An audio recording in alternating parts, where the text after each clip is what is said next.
1962 October 20 சீனா லடாக் பகுதி மற்றும் McMahon எல்லைக்கோட்டுக்கு அருகே உள்ள பகுதியை கடந்து அருணாச்சல் பிரதேசத்தில் உள்ள தவாங் பகுதியையும் லடாக் பகுதியில் உள்ள ரிஷாங்லா கணவாயையும் கைப்பற்றி இந்தியாவுக்குள்ள வெற்றிகரமாக ஊடுருவினாங்க.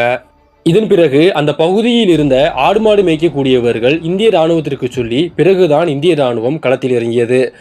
அன்றைய காலகட்டத்தில் எப்படி சீனாவால் இந்தியாவிற்குள் எளிதாக ஊடுருவ முடிந்தது, இந்தியாவின் உளவுத்துறை என்ன செய்து கொண்டிருந்தது, 1962 ஆண்டு நடந்த இந்திய சீன போரில் இந்தியா எப்படி தோற்றாங்க, இந்திய ராணுவத்துக்கு நடந்த துரோகம் என்ன, இந்தியாவிற்குள் இருந்த துரோகிகள் யார், இந்த வீடியோல நம்ம விரிவாக பார்க்கலாம்.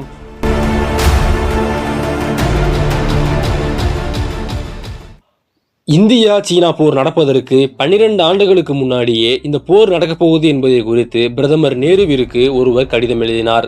ஆனால் பிரதமர் நேரு அந்த கடிதத்தை மதிக்க கூட கிடையாது.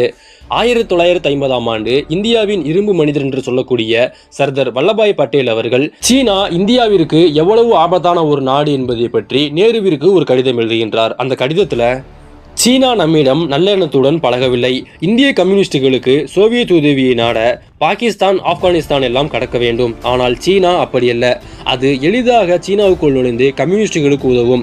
உளவுத்துறையிடமும் இராணுவத்திடமும் சீன அபாயம் குறித்து முழுமையான அறிக்கை ஒன்றை தயாரிக்க சொல்ல வேண்டும். இந்திய சீனா எல்லையில் இந்திய படைகளை வலுப்படுத்த வேண்டும் என 1950 ஆண்டே சர்தார் வல்லபாய் பட்டேல் அவர்கள் பிரதமர் நேருவுக்கு ஒரு கடிதம் எழுதுகின்றார். ஆனால் நேரு இந்த கடிதத்தை மதிக்காம அதை தூக்கி போட்டுறாரு. மாறாக சீனாவுடன் நேரு நெருங்கி பழகவும் ஆரம்பித்தார்.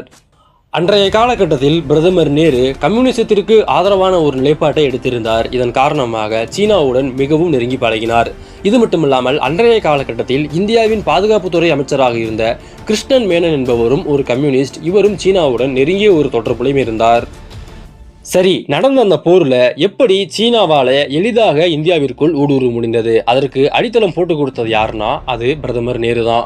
1952 ஆண்டு சீனா திபெத் பகுதியை கைப்பற்றினாங்க. சீனா திபெத் பகுதியை கைப்பற்றிய பிறகு திபெத்தில் இருந்த சீன ராணுவ வீரர்களுக்கு உணவுக்காக அரிசி என்பது தேவைப்பட்டது. அந்த அரிசியை எப்படி எளிதாக அவங்களுக்கு கொடுக்கலாம் அப்படின்னுட்டு சீனா திட்டம் போட்டு கொண்டிருந்தாங்க. அந்த சமயத்துல சீனாவுக்கு உதவி செய்ய இந்தியா தாமாக முன் வந்தது. இந்தியாவிலிருந்து கிட்டத்தட்ட 1 லட்சம் டன்னுக்கும் அதிகமான அரிசி என்பது திபெத்துக்கு போனது. இந்தியாவில் இருந்து சிக்கிம் வழியாக திபெத் பகுதிக்கு சாலையை அமைத்து அதன் மூலமாக டன் கணக்கில் அரிசியை கொண்டு போனாங்க. இந்தியா அதற்கு உதவி பண்ணுச்சு. இதை தங்களுக்கு சாதகமாக பயன்படுத்தி கொண்ட சீனா என்ன பண்ணாங்கன்னா, இந்திய மற்றும் சீனாவினுடைய எல்லை பகுதிகளில் போக்குவரத்து மற்றும் தொலைத்தொடர்பு சேவைகளை அதிகமாக்குனாங்க.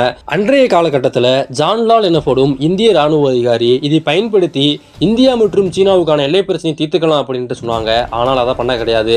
ஆனால் சீனா அவங்களுடைய காரியத்தில் சரியா இருந்தாங்க.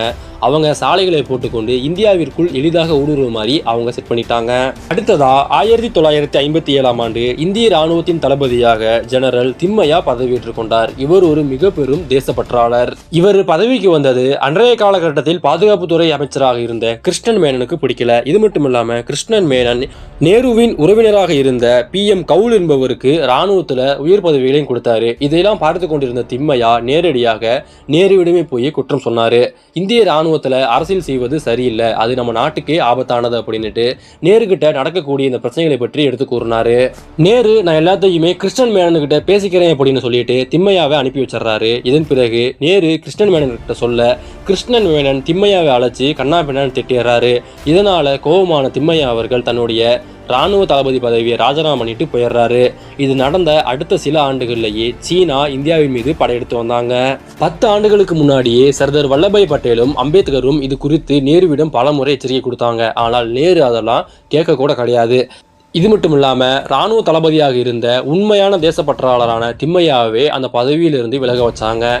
இப்படி இந்திய ராணுவத்துக்குள்ள அன்றைய காலகட்டத்தில் மிக பெரும் அரசியல் தலையீடு இருந்தது. இதன் காரணமாக இந்திய சீன எல்லை பகுதியில் இந்திய ராணுவம் தங்களுடைய ராணுவ பலத்தை அதிகரிக்க கிடையாது. அன்றைய காலகட்டத்தில் கம்யூனிச மோகம் என்பது இந்தியாவில் அதிகமாக இருந்தது. இந்தியாவில் இருந்த நிறைய கம்யூனிஸ்டுகள் இந்தியாவில் இருந்து வடகிழக்கு பகுதியை பிரித்து தனி ஒரு கம்யூனிஸ்ட் நாட்டை உருவாக்கணும் என்பதில் மிக தீவிரமாக இருந்தாங்க. பல அரசியல் தலைவர்கள் சீனாவுடன் நெருங்கிய தொடர்பில் இருந்தாங்க. பல பேர் சீனாவிற்கு கூலியாளாகவும் வேலை பார்த்தாங்க. இப்படி அன்றைய காலகட்டத்தில் இந்திய நாட்டுக்குள்ளேயே பல துரோகிகள் இருந்தாங்க. இதன் காரணமாகத்தான் 1962 ஆண்டு நடந்த போர்ல சீனாவால் எளிதாக இந்தியாவிற்குள் ஊடுருவ முடிந்தது. 1962 அக்டோபர் 20ஆம் தேதி அன்று சீன ராணுவம் வெற்றிகரமாக இந்தியாவிற்குள் ஊடுருவினாங்க. இதன் பிறகுதான் சீனாவினுடைய உண்மையான முகம் இந்தியாவில் இருந்த மற்றும் பல தலைவர்களுக்கு தெரிய வந்தது. அன்றைய காலகட்டத்தில் இந்தியாவின் குடியரசுத் தலைவராக இருந்த டாக்டர் ராதாகிருஷ்ணன் அவர்கள் நேருவை சந்தித்து கிருஷ்ணன் மேனனை உடனடியாக பாதுகாப்பு அமைச்சர் பதவியிலிருந்து தூக்குங்க அப்படின்னுட்டு சொன்னாரு. இது மட்டும் இல்லாம காமராஜர் அவர்கள் கிருஷ்ணன் மேனன் பாதுகாப்புத்துறை அமைச்சரிலிருந்து உடனடியாக விலக வேண்டும் அப்படின்னுட்டு அழுத்தமும் கொடுத்தாங்க.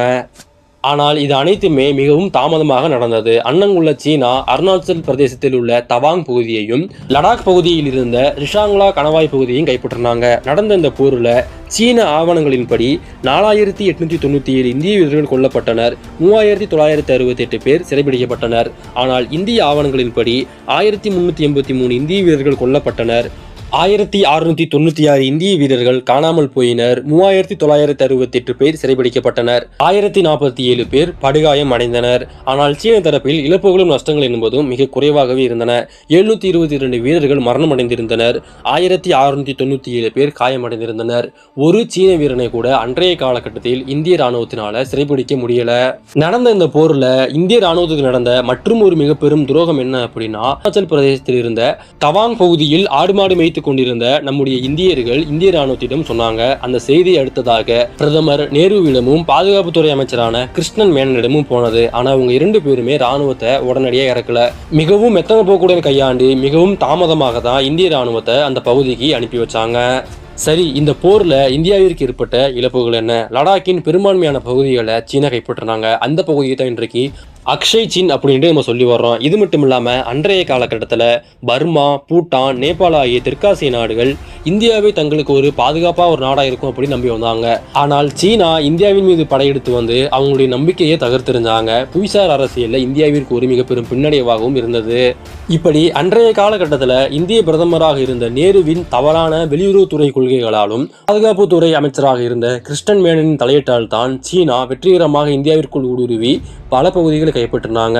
1962ஆம் ஆண்டு நடந்த போரில் இந்தியா தோற்றதற்கு யார் காரணம் என்பது உங்களுக்கு புரிய வந்திருக்கும்.